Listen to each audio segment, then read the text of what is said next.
I am the Tofu Golem. Please enjoy the video. You begin by prepping what matters: your platform, account security, and backup. Once done, place the mesh source and textures in a dedicated working folder so nothing overwrites originals. Install the mod tools you'll use. Make sure versions match the game build. You should enable 2FA and verify disk space. Small mistakes here break later steps. Now start the first import pass. Load the mesh into the tool and confirm normals, scale, and naming conventions before proceeding.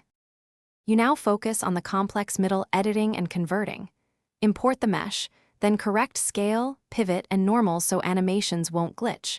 Remap textures, resize UV islands, and bake any lighting if the engine demands it.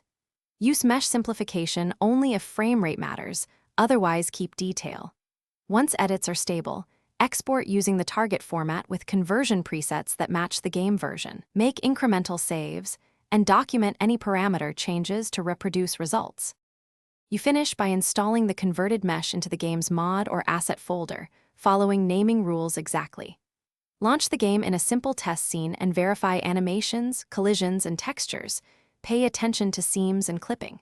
If everything looks good, finalize by packaging the mod and keeping a version backup. If something goes wrong, revert to your backup immediately, isolate the problematic file, and rerun conversion with tweaked export settings. That single troubleshooting tip. Thanks for watching. Consider subscribing if we helped you today.